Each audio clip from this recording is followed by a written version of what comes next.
성경은 사람이 죄를 범하는 것은 영혼 때문이라고 말씀하고 있습니다.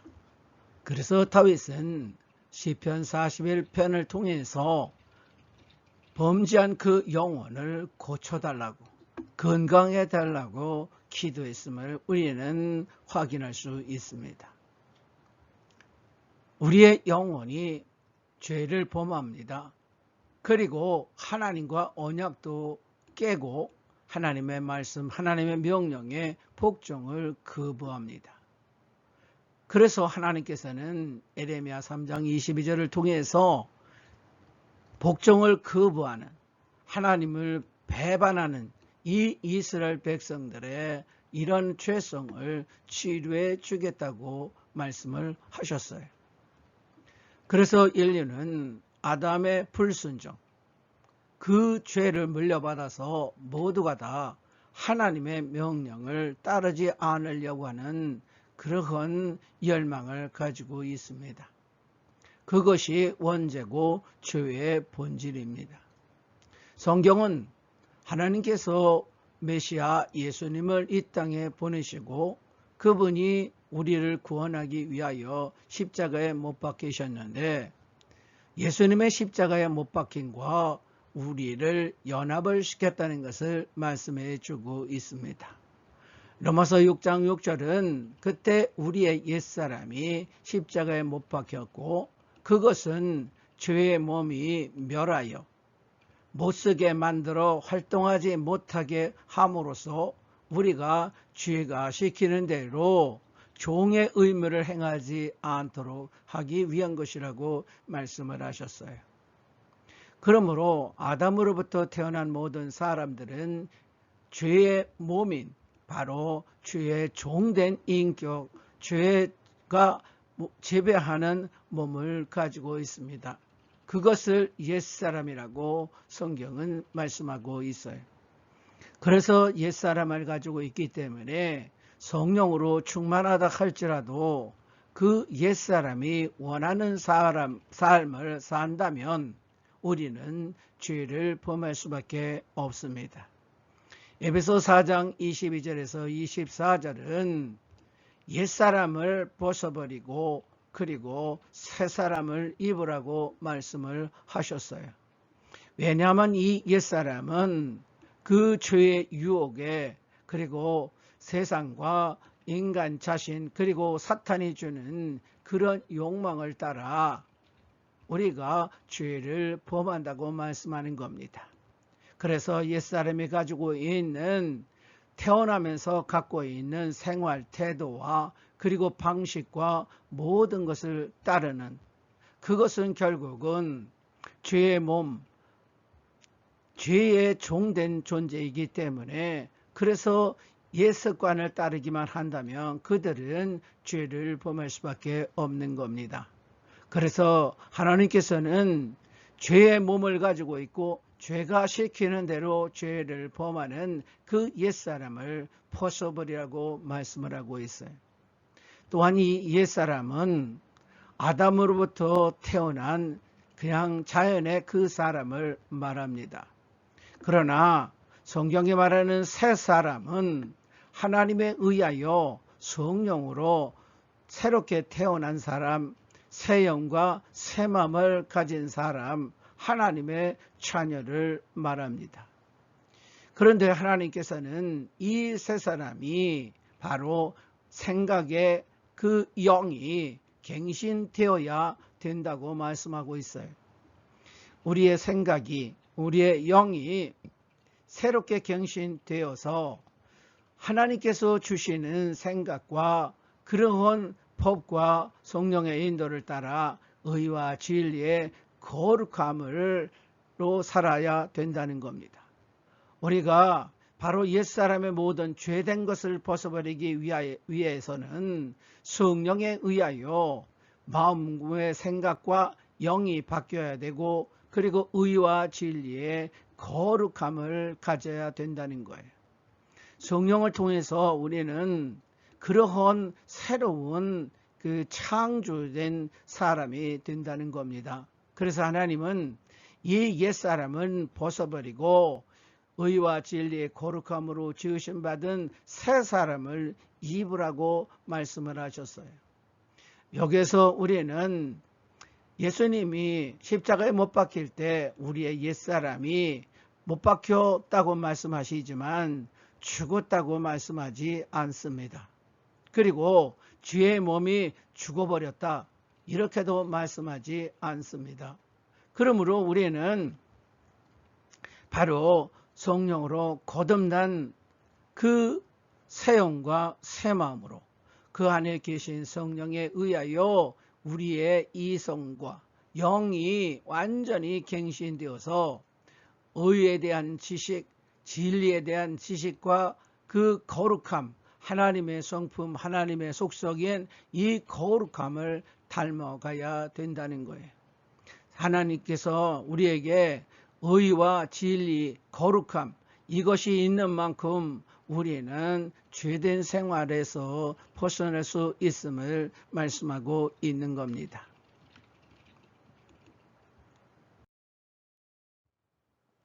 하나님께서는 이스라엘을 치료하려고 하셨어요. 그런데 치료하실 때에 에브라임의 죄와 사마리아의 악이 드러났다고 말씀하고 있습니다. 죄와 악이 왜 폭로됩니까? 왜 덮개를 벗게 됩니까? 이것은 하나님께서 우리를 치료하시려면은 건강하게 하시려면은 우리의 이런 죄와 악이 폭로되어야만 한다는 겁니다. 왜냐하면 이 죄는 어둠이고 빛이 하나님의 계시가 임하면 그것은 소멸되게 되어 있기 때문입니다. 뿐만이 아니라 우리 안에는 내 죄를 덮으려고 하는 본성이 있습니다. 하나님 앞에도 드러내기를 싫어하는 그런 것을 가지고 있습니다. 그래서 하나님은 우리를 치료하려면 하나님의 자녀로 온전케 하려면 죄를 떠나게 하려면 죄성을 고쳐주시려면 죄와 악을 폭로하셔야 되는 거예요. 나도 알도록 하나님께서 감춰져 있는 죄를 이제 정체를 드러내셔야 합니다. 그리고 우리가 알아야 될 것은 이 드러난다는 이 단어 갈라의 뜻 가운데는 옮긴다라고 하는 뜻도 가지고 있음을 우리는 알아야만 합니다. 바로 죄악이 드러남으로써 우리 안에 있는 죄와 악이 옮겨진다는 거예요. 제거된다는 겁니다. 이것이 참으로 중요한 거예요. 하나님은 우리의 죄악을 드러내시는 원인은 바로 내가 죄악을 하나님의 앞에 고백을 합니다. 인정을 합니다. 그런 순간에 죄의 용서뿐만이 아니라 죄가 씻겨지는 겁니다. 죄가 제거되는 겁니다. 죄성 또한 치료가 되는 겁니다. 요한복음 16장 8절에서는 예수님이 성령이 오시면은 죄에 대하여 세상을 책망한다고 말씀하셨어요.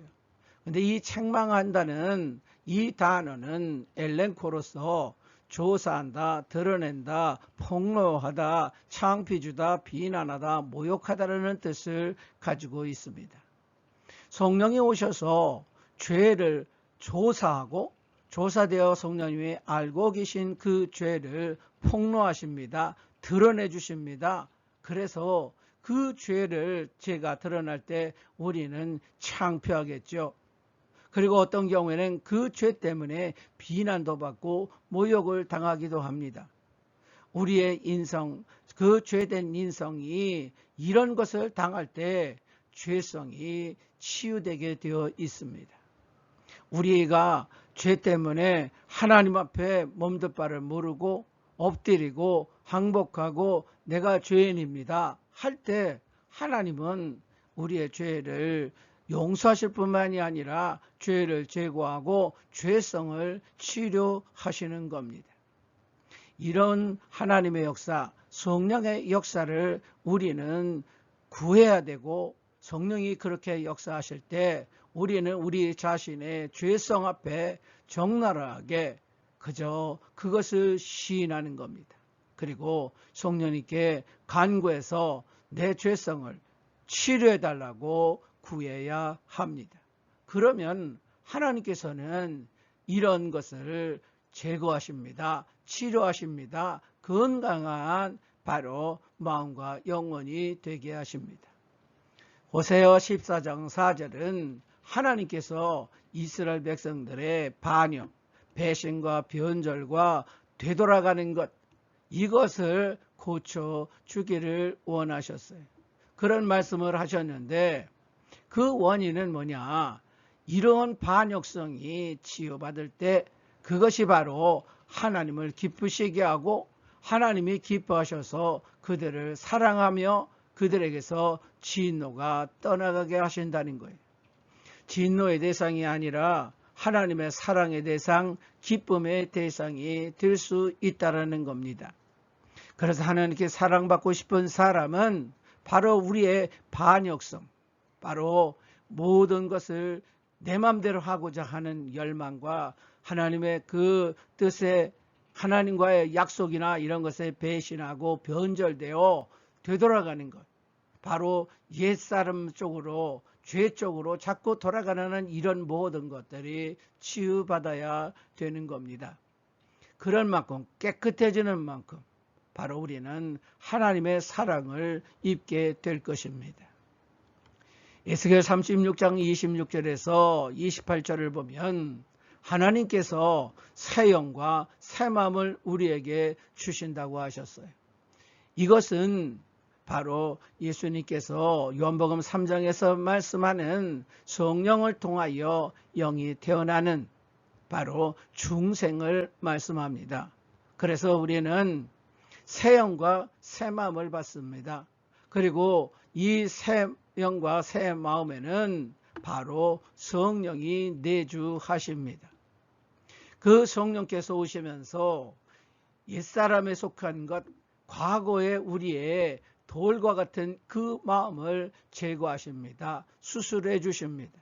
그래서 예수님의 씨 뿌린 비유에 나오는 것처럼 길가와 같은 단단한 마음, 돌로 가득한 그 마음들, 우리의 그 하나님의 말씀을 복종하지 못하게, 지키지 못하게 하는 것, 거역하게 하는 것 등 모든 죄성의 하나하나 습관과 성품과 기질 등 이런 모든 것들이 하나하나 성령에 의하여 제거됩니다. 그러면 예수님이 말씀하셨던 옥토, 바로 말씀이 열매를 맺을 수 있는 그런 좋은 땅이 될 수가 있는 겁니다. 그래서 마음이 변화를 받아야 되는 겁니다.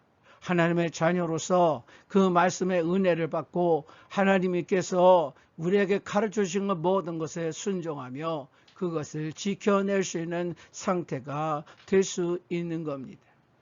그래서 하나님께서는 성령을 새 영과 새 마음에 보내십니다. 그래서 신약에서는 내가 영으로 하나님을 아버지로 아빠라 부른다. 우리의 그 마음에 계신 성령에 의하여 하나님을 아버지로 부른다고 말씀을 하셨어요.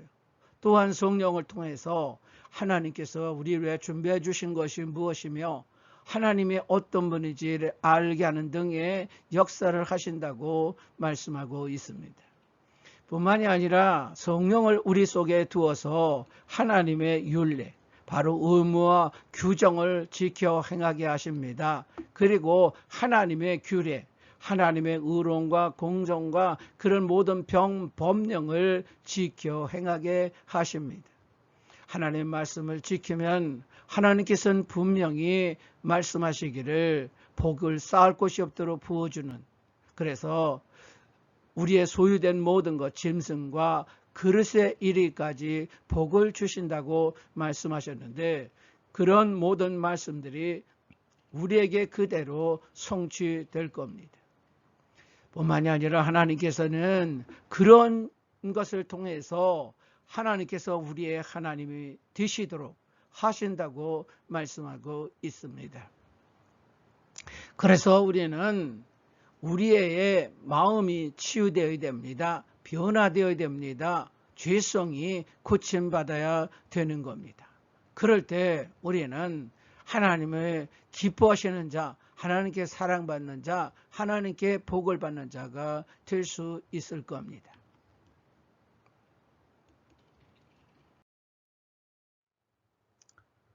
하나님께서 성령을 통해서 우리의 죄를 치료해 주십니다. 우리의 영혼에서, 우리의 마음에서 죄를 제거해 주십니다. 이런 하나님의 모든 죄에 대한 치료의 역사는 우리가 부활할 때 완성된다는 사실을 우리는 또한 이해해야 합니다.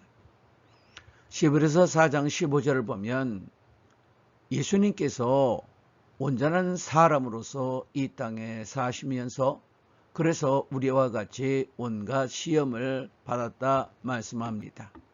사탄으로부터 사람들로부터 온갖 유혹도 받았습니다. 그러나 그분은 그 유혹에 넘어져서 죄를 범하지 아니하셨습니다. 베드로전서 2장 22절은 예수님은 죄를 범하지 아니하셨고 뿐만이 아니라 그 입에 그 속임, 책략과 모략과 악한 계획이나 이런 것이 없었다고 말씀하십니다. 이런 말씀들은 예수님은 말에서도 정말 죄를 떠난 분, 죄를 범하는 말, 하나님의 그 형벌을, 하나님의 책망을 받을 만한 말씀을 하지 아니하셨음을 우리는 알 수가 있습니다. 예수님은 자기의 말에 대하여 내 말이 아니고 이 모든 말들은 아버지께서 내 안에서 그의 일을 하시는 것이고 나는 아버지께서 내게 말하라고 한 것, 대화를 통해서 답변한 것, 선포하는 것, 이런 모든 것들을 아버지께서 주신 대로 말한다고 주님은 말씀하셨어요. 그래서 자기가 판단하고 하는 모든 것도 아버지께서 판단하시는 그것을 따라 판단하기 때문에 의로운 것이라고까지 말씀을 하셨습니다. 죄가 없다고 말씀하신 겁니다. 예수님은 뿐만이 아니라 마태복음 5장 48절을 통해서 아버지의 온전하심과 같이 너희도 온전하라 말씀하셨습니다. 레위기에서도 하나님은 내가 여호와다, 내가 거룩하다, 그러니 너희도 거룩하라 말씀하셨습니다. 그런데 이 마태복음 5장 48절에 나오는 이 온전하심은 텔레이오스라고 하는 단어로 완성한, 완전한, 완전에 필요한 아무것도 결여하지 않는, 부족하지 아니하다는 뜻의 단어입니다. 그런데 하나님은 우리에게 온전하라, 하나님처럼 거룩하라 말씀하셨습니다. 우리의 힘으로는 도저히 티끌만치도 이것을 성취할 수 없습니다. 그런데 하나님은 이와 같이 우리에게 요구하고 계십니다. 그래서 믿음의 조상인 아브라함에게도 너는 내 앞에 행하여 완전하라고 말씀하셨습니다. 이 말씀을 통해서 우리는 하나님께서 무리한 것을 요구하셨을까? 이것을 생각해 봐야 합니다. 하나님께서 우리에게 도달해야 될 목표를 제시하셨습니다. 그러나 하나님은 우리가 이것을 성취할 수 없다는 걸 아십니다. 왜 그렇게 말씀하셨을까요?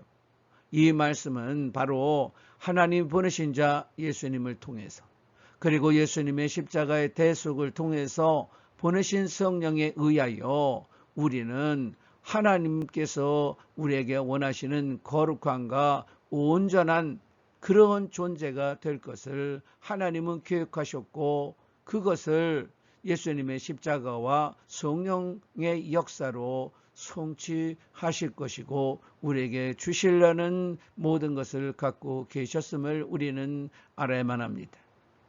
데살로니가후서 2장 13절은 우리가 구원을 받는 것은 성령의 거룩하게 하심이라고 말씀합니다. 그러므로 성령은 거룩한 영이세요. 하나님의 거룩함을 갖고 계십니다. 그런 성령께서 우리를 거룩하게 하신다는 거예요. 그래서 우리로 하여금 구원을 얻을 수 있도록 하신다고 성경은 말씀하고 있습니다.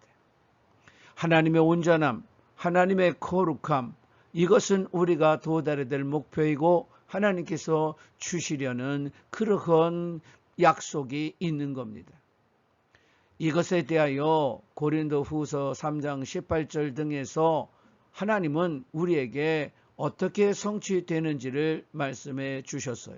바로 죄가 없는 예수님, 예수님의 인성, 예수님의 영혼, 예수님의 몸, 이런 것들로 우리가 변화되는 것, 그분을 닮는 것, 그래서 죄를 알지도 못하고 죄를 범한 적이 없는 그분을 닮는 것, 그것을 통해서 우리는 죄가 완전히 제거되는, 죄가 없는 하나님을 닮게 되는 역사가 있게 된다고 하나님은 말씀하고 있습니다.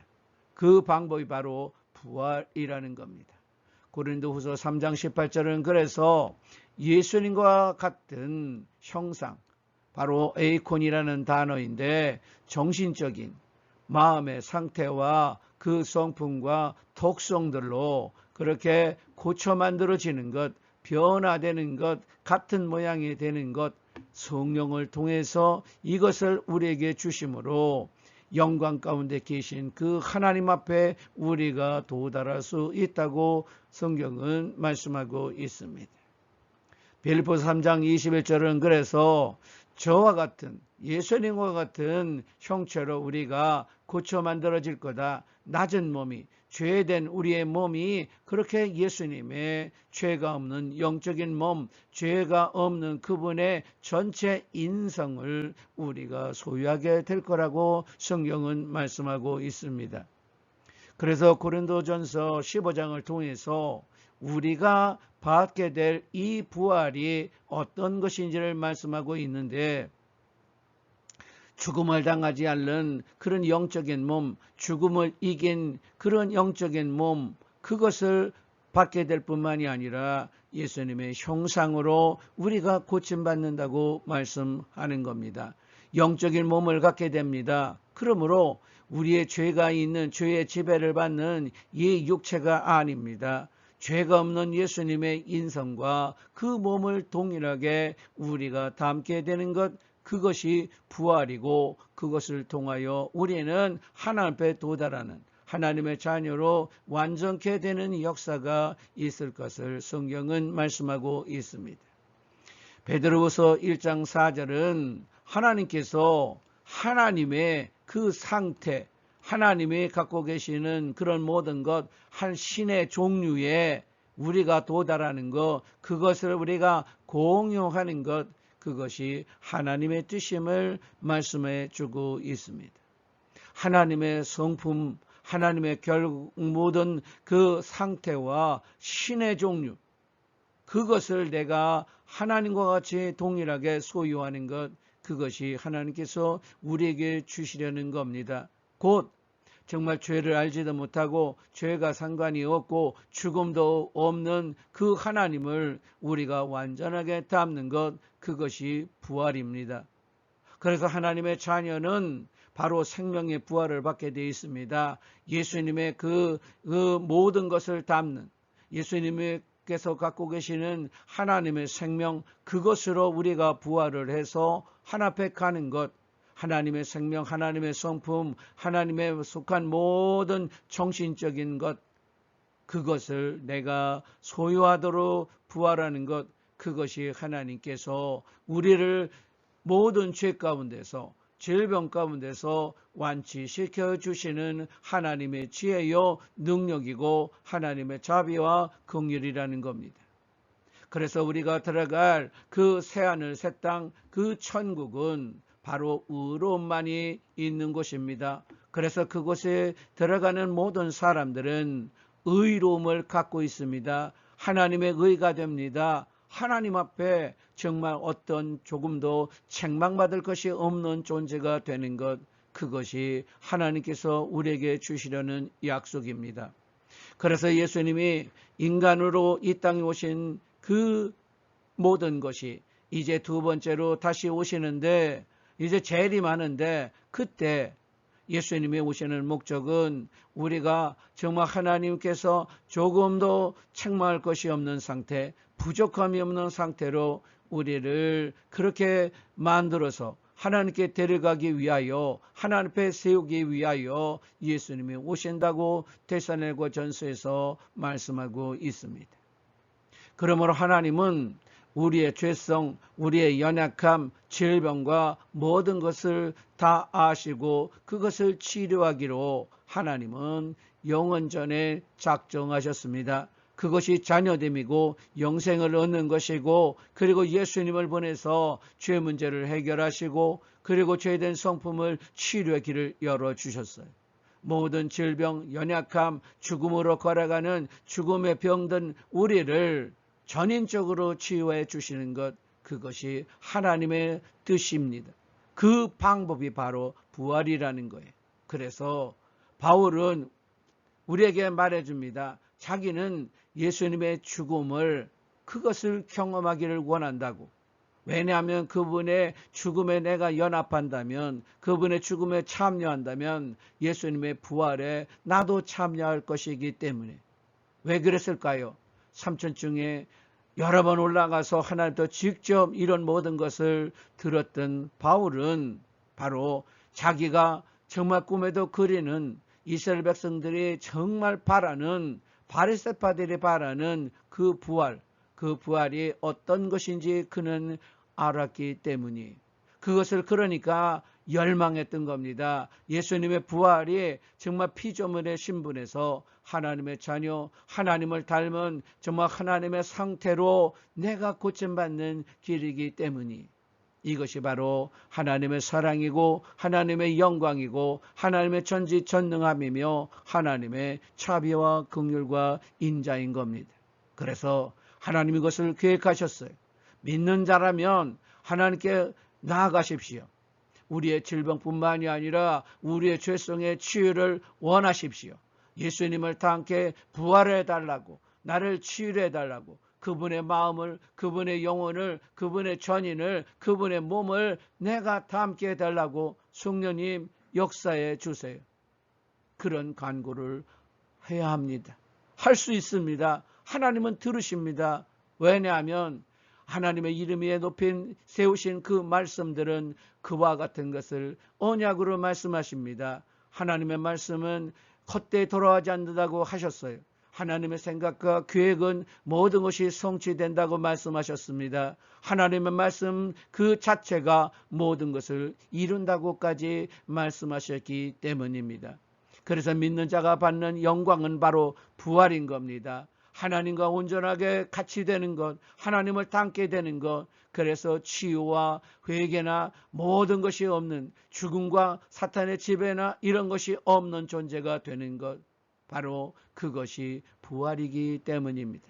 그것이 우리 앞에 기다리고 있습니다. 우리의 소망이 되어야 합니다. 그것을 위하여 우리는 죄를 두려워하지 마십시오. 감추지 마십시오. 연약함을 가지고 우리는 그것 때문에 전전긍긍할 필요가 없습니다. 하나님 앞에 나아가 오직 그리스도의 그 대속의 은혜를 바라보며 우리는 간구해야 합니다. 그것이 하나님의 뜻입니다. 하나님의 사랑에 보답하는 길입니다.